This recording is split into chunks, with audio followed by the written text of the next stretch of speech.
Hello students, देखिए आज के इस लेक्चर में मैं आपको फर्स्ट चैप्टर का टॉपिक पढ़ाऊंगी एक, that is empirical formula and molecular formula. ठीक है, और कुछ और इम्पॉर्टेंट टॉपिक्स भी हम करेंगे कवर, लाइक लिमिटिंग रिएजेंट। ठीक है, तो एम्पिरिकल फार्मूला क्या होता है पहले बच्चों? Empirical formula is simplest formula of a compound.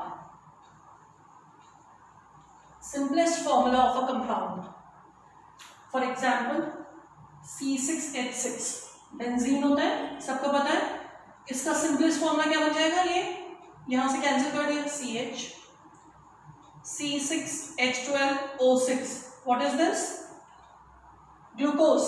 Again इन्हें सिंप्लीफाई कर दीजिए स्टोइशियोमेट्री को, CH2O क्या बन गया ये? Empirical formula. CH4 इसमें और सिंप्लीफाई कर सकते हैं आप क्या? No, so it will remain CH4 only. तो molecular formula empirical formula same भी हो सकता है, ठीक है ना? C12H22O11 कर सकते हैं आप और simplify? No, so it will remain same. C2H4 simplify कर दिया, CH2, so this is empirical formula. ठीक है, मॉलिक्यूलर फॉर्मूला आपको पता ही है, दिस इज मॉलिक्यूलर फॉर्मूला। ठीक है, अब कैलकुलेशन कैसे की जाती है एम्पिरिकल फॉर्मूला और मॉलिक्यूलर फॉर्मूला की, ये मैं आपको समझाऊंगी। देखिए, कैलकुलेशन करने के लिए बच्चों किस तरीके के क्वेश्चंस आते हैं। सपोज क्वेश्चन में ये दिया हुआ है कि 3 एलिमेंट्स हैं, कार्बन, हाइड्रोजन, ऑक्सीजन, तीनों की परसेंटेज दी हुई है। सपोज आपको 20%, 40% एंड अगेन दिस इज 40%। ठीक है, क्वेश्चन है आपको एम्पिरिकल फॉर्मूला कैलकुलेट करना है एंड मॉलिक्यूलर फॉर्मूला भी कैलकुलेट करना है। मोलर मास और मॉलिक्यूलर वेट एक ही बात होती है बच्चों। ठीक है, मोलर मास और मॉलिक्यूलर वेट वो क्वेश्चन में ऑलरेडी गिवन है। सपोज गिवन है 90।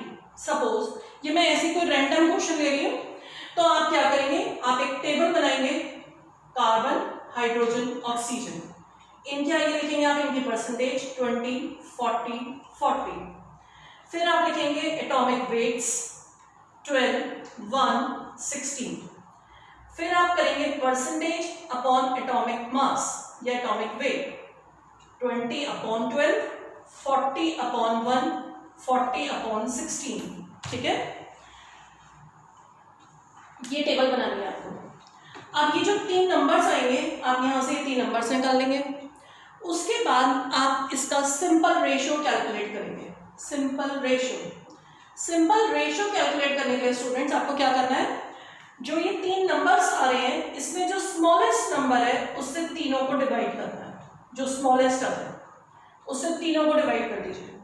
अगेन 3 नंबर्स आ जाएंगे आपके पास। मैं कोई एग्जैक्ट कैलकुलेशन नहीं कर रही हूँ स्टूडेंट्स, सिर्फ वैसे ही आपको एक रैंडम एग्जांपल दे रही हूँ। तो सपोज यहाँ पर आ जाता है 1.5, ये तो 40, सपोज ये आ गया 1.5, ये आ गया 1 और ये भी आ गया 1, सपोज। ठीक है, ये जो रेशियो है, अगर ये सिंपल होल नंबर रेशियो आ गया है, होल नंबर 2, 1, 3, 1 to 1, तो करेक्ट है। अगर होल नंबर में नहीं आया है तो आप इसे होल नंबर में कन्वर्ट करेंगे। होल नंबर में कन्वर्ट करने के लिए आप क्या करेंगे, जो नंबर डेसिमल में आया है पहले आप ये देखिए उसे किस स्मॉलेस्ट नंबर से मल्टीप्लाई करके इसे होल नंबर में कन्वर्ट किया जा सकता है। 2 से मल्टीप्लाई करके ये हो जाएगा 3, स्मॉलेस्ट नंबर 3 आ पाएगा, तो बाकी दोनों को भी 2 से मल्टीप्लाई किया जाएगा। ऐसा नहीं है सिर्फ जिसे कन्वर्ट करना था उसे ही किया जाएगा। कर दिया कन्वर्ट, आ गया 3, 2, 2। तो अब आपका एम्पिरिकल फॉर्मूला आ गया C3H2O2 आ गया। Empirical formula is C3H2O2। Understood? First percentage, then atomic mass, percentage upon atomic mass, numbers आ गए, उनमें से जो स्मॉलेस्ट नंबर था उससे डिवाइड किया, सिंपल रेशियो आ गया। रेशियो होल नंबर आ गया, देन इट्स ओके। नहीं आया तो उसे होल नंबर में कन्वर्ट करो। अंडरस्टूड? तो ये आ गया formula. Which formula is this? This is empirical formula. इस कैलकुलेशन से जो होता है वो क्या होता है? Empirical formula. अंडरस्टूड? अब हमें कैलकुलेट करना है मॉलिक्यूलर फॉर्मूला. क्या करेंगे? पहले आप निकालिए इंपेरिकल मास. इंपेरिकल मास मतलब इस फॉर्मूले से जो मास आ रहा है 12 into 3 plus 2 into 1 plus 16 into 2. ठीक है? और फिर आप करिए, क्वेश्चन में आपको मॉलिक्यूलर वेट गिवन था, इंपेरिकल वेट अभी आपने निकाला, दोनों को डिवाइड कर दीजिए, एक नंबर आ जाएगा n. इस नंबर से इंपेरिकल फॉर्मूला को दोबारा मल्टीप्लाई कर दीजिए तो आ जाएगा मॉलिक्यूलर फॉर्मूला. ठीक है? क्लियर है स्टूडेंट्स? कि पहले इंपेरिकल फॉर्मूला से इंपेरिकल मास निकाल लिया, मॉलिक्यूलर मास अपॉन इंपेरिकल मास कर दिया, एक नंबर आ जाएगा, मे बी 2 आ जाएगा या मे बी 3 आ जाएगा. ठीक है? उससे दोबारा इंपेरिकल फॉर्मूला को मल्टीप्लाई कर दिया तो बन गया molecular formula. Okay, so this is the way of calculating empirical formula and molecular formula. कई बार क्वेश्चन में मॉलिक्यूलर वेट डायरेक्टली गिवन नहीं होगा, उसकी जगह गिवन होगी वेपर डेंसिटी. तो आप क्या करेंगे? वेपर डेंसिटी का डबल कर देंगे तो मॉलिक्यूलर वेट आ जाएगा. ये फॉर्मूला अप्लाई कर देंगे. ओके, तो वेपर डेंसिटी का डबल करके मॉलिक्यूलर वेट आ जाएगा. Understood? So this is the way of calculation of empirical formula and molecular formula. इस पे बेस्ड हम कुछ न्यूमेरिकल्स करेंगे. इससे पहले मैं आपको नेक्स्ट कंसेप्ट पढ़ाती हूं, दैट इज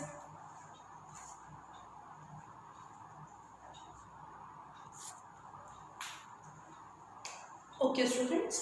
तो नेक्स्ट टॉपिक है हमारा लिमिटिंग रिएजेंट. देखिए, इससे पहले वाले वीडियोस अगर आपने देखे होंगे इस चैप्टर के, तो आपने एक टाइप के क्वेश्चंस किए हैं, stoichiometry based questions. Stoichiometry based questions किए हैं हमने. स्टोइशियोमेट्री बेस्ड क्वेश्चंस में क्या होता है बच्चों? देखिए, जैसे सपोज आपको एक इक्वेशन दी हुई है N2 plus 3H2 giving 2 ammonia. Okay, अब आपको ये दिया हुआ है नाइट्रोजन 10 ग्राम लिया गया है, 10 ग्राम, हाइड्रोजन 2 ग्राम लिया गया. सपोज क्वेश्चन ये है, हाइड्रोजन 2 ग्राम लिया गया, how much ammonia will be formed? How much ammonia will be formed? तो हमेशा इन क्वेश्चंस में क्या करते हैं बच्चों? जो इक्वेशन दी होती है उसमें कंपेयर करते हैं. पहले क्या दिया हुआ है इक्वेशन में? 3 mole of H2 will give 2 mole of ammonia. ये लिखा है यहाँ पर, 3 moles of H2 will give 2 moles of ammonia. Okay, तो अब हम क्या करेंगे? जब 3 मोल से 2 मोल बन रहे हैं तो हम 3 मोल का पहले वेट निकाल लेंगे, क्योंकि हमें तो वेट के टर्म्स में कंपेयर करना है. 3 मोल का वेट हो गया 3 इंटू 2 ग्राम. 1 मोल का वेट 2 ग्राम होता है. यहाँ 1 मोल का वेट कितना है अमोनिया का? 14 प्लस 3 17 ग्राम. तो ये हो गया 2 इंटू 17 ग्राम. तो इतने हाइड्रोजन से अगर इतनी अमोनिया फॉर्म हो रही है तो 2 ग्राम से कितनी होगी?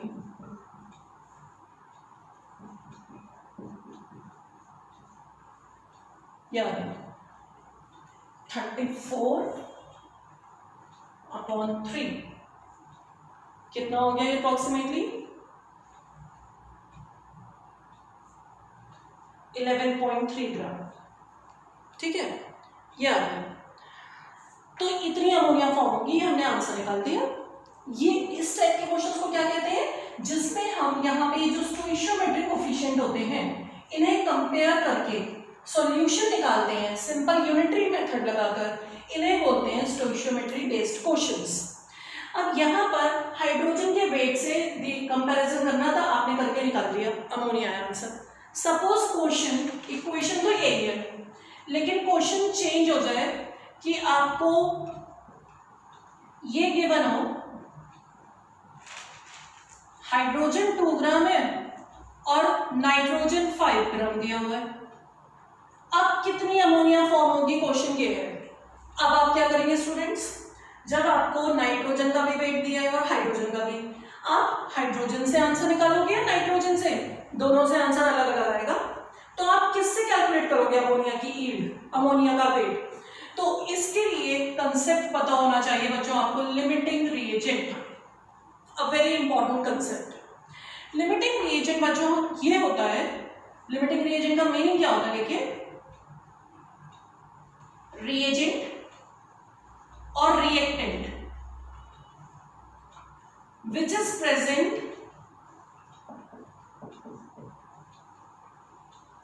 in limited amount,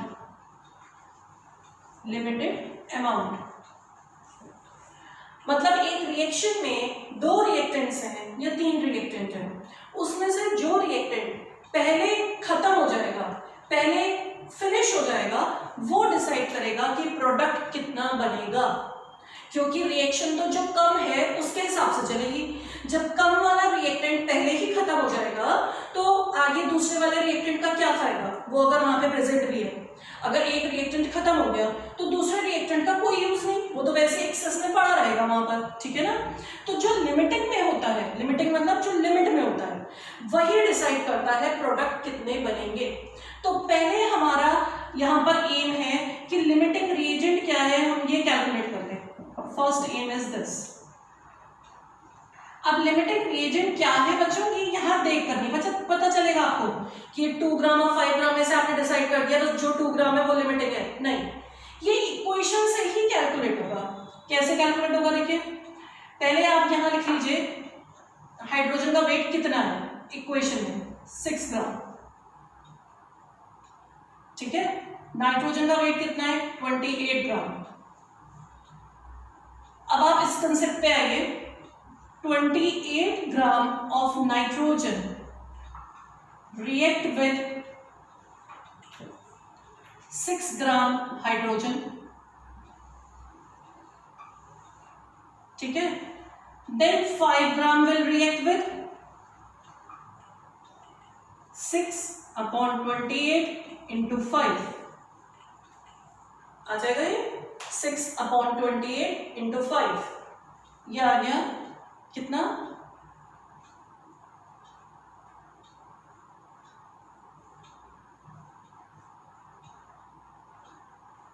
sorry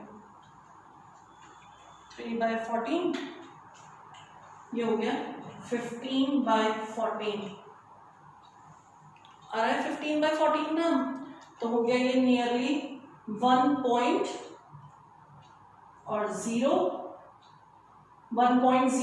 something आ जाएगा, मान लीजिए आ गया 1.07 ग्राम, ठीक है। तो नाइट्रोजन के साथ कितना हाइड्रोजन रिएक्ट कर रहा है, 1.07 ग्राम कर रहा है। ये हाइड्रोजन का वेट आ गया। हाइड्रोजन यहाँ दिया हुआ कितना है हमें बच्चों, 2 ग्राम। हाइड्रोजन ये तो क्या आ गया, हाइड्रोजन कितना रिक्वायर्ड है, और दिया हुआ कितना है hydrogen, 2 gram. 2 gram is given, तो गिवन वाला तो ज्यादा है ना, तो दैट मीन्स हाइड्रोजन लिमिटिंग नहीं है, हाइड्रोजन तो एक्सेस रिएजेंट हो गया। एक्सेस रिएजेंट इज हाइड्रोजन, जो चीज जितनी रिक्वायर्ड है उससे ज्यादा दी हुई है, तो that means this is access reagent, this is not limiting. अब लिमिटिंग हाइड्रोजन तो नहीं है तो नाइट्रोजन ही होगा, लेकिन तब भी हम उसे सॉल्व करके देखेंगे। देखिए कैसे पता चलेगा नाइट्रोजन लिमिटिंग है, फिर से सॉल्व करेंगे, इस इक्वेशन को दोबारा से रिवर्स करके लिख देंगे। 6 gram hydrogen react with 28 gram nitrogen, then 2 gram will react with 28/6 into 2.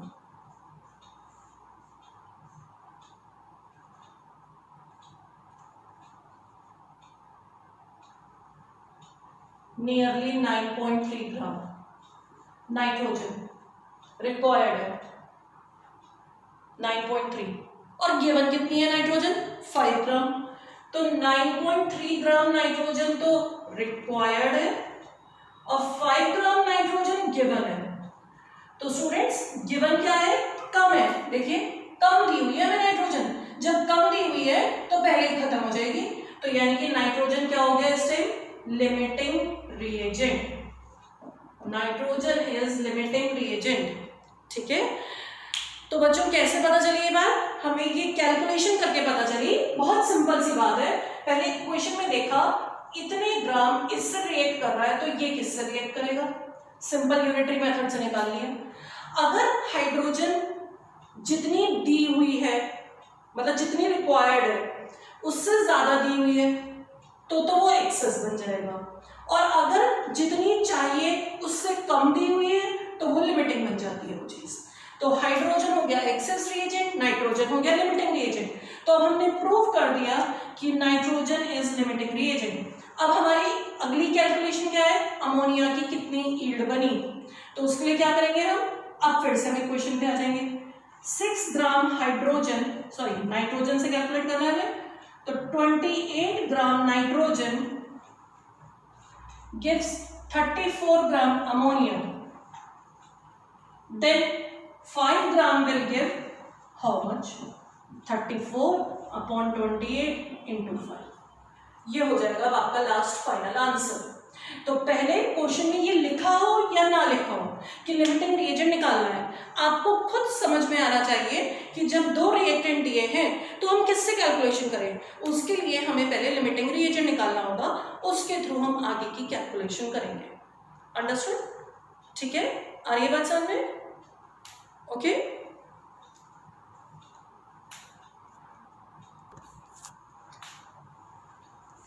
Okay students, तो अब हम कुछ न्यूमेरिकल सॉल्व करते हैं, जो कंसेप्ट हमने पढ़े हैं उसी पे बेस्ड।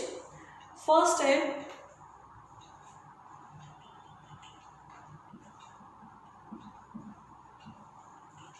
ये क्वेश्चन दी हुई है 3C + 4B।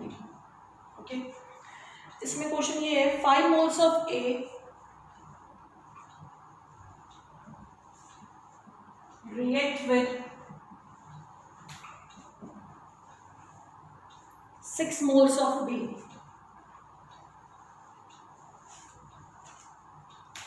then what is the limiting reagent?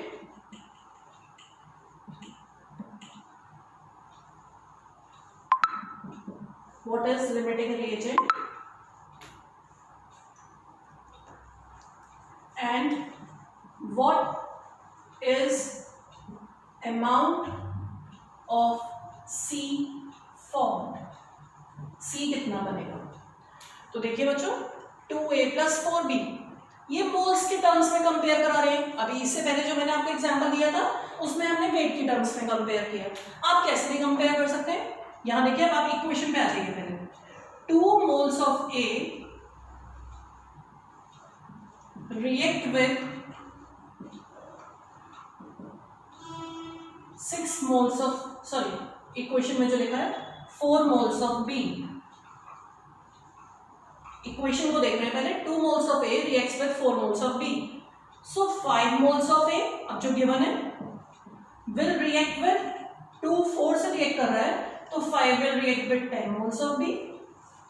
तो कितना रिक्वायर्ड मोल्स हो गए हमारे B के, required moles of B 10। Given कितने हैं आपको moles of B, given moles of B 6। तो गिवन कम है, given is less, so that means B is limiting reagent. Understood? जो कम दिया हुआ है दैट इज लिमिटिंग रिएजेंट। आगे सबके सामने कंसेप्ट लिमिटिंग रिएजेंट का। ओके, अब सेकेंड पार्ट में हमें सॉल्व करना है what is the amount of C। तो जो लिमिटिंग है उससे सॉल्व करेंगे। तो अब यहां पर कंपेयर करिए, 4 moles of B give how much of C, 3 moles of C, then कितना moles of B given है, 6 moles of B will give how much of C, 3/4 into 6। ठीक है, simple unitary method, 3/4 into 6, 9/2, that means 4.5 moles. ये सब हम moles की terms में solve कर रहे हैं। ठीक है, तो जो आपका आंसर आया वो भी मोल्स की टर्म्स में आया।